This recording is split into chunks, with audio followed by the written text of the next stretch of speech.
So that, we talked a little bit about how you're conveying or how you're thinking about conveying, through your body as well as your words. What about when you're talking to the public? Are you conscious of the responses that you're getting from them? Do you ever sort of feed off the room with? Yeah, I do.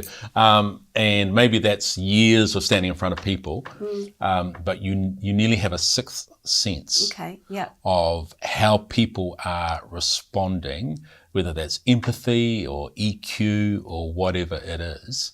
You have a sense whether your message is resonating or not. And that's an ability, I think, to read their body language and all those sort of micro, I guess, components of that. Yes. And the challenge always is for you to be able to communicate. So it's not just a matter of delivering a message, it's actually about connecting with people. And connecting with people is not just them hearing me, it's me hearing them. Yes. And I would say me hearing them is more important than they hearing me.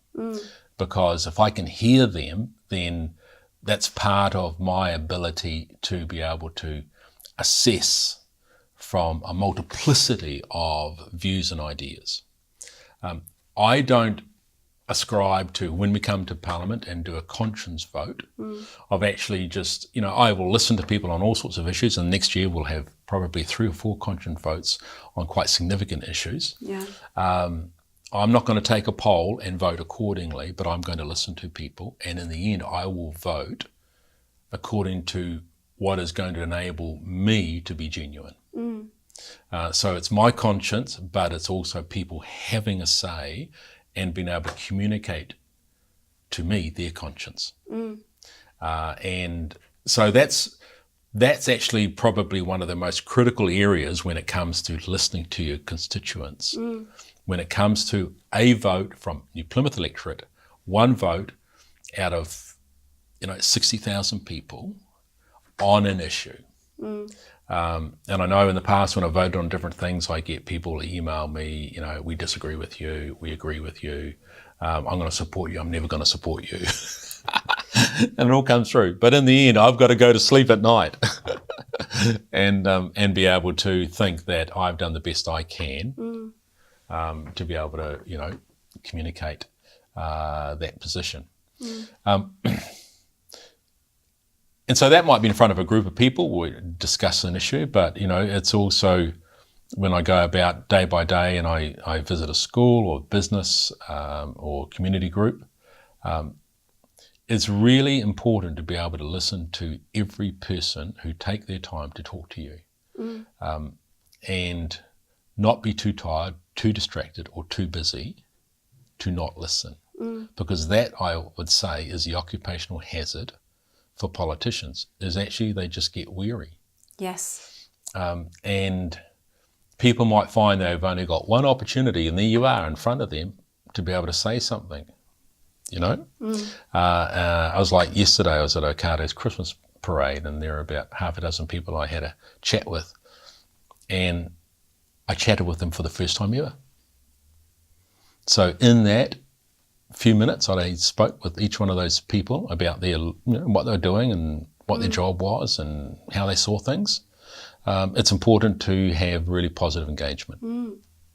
I think that's fantastic. I was going to ask you, you've just answered my next question actually, but I want you perhaps to speak a little bit more about that, because I was going to say, I think one thing you definitely are respected for in the local community is that you listen, and it's wonderful to hear you talk about that. And my question was going to be, how do you send out that communication to everyone? I'm listening, but what I'm hearing is that what you're doing is actually being really present for people, really engaging with them. I think being accessible is really important.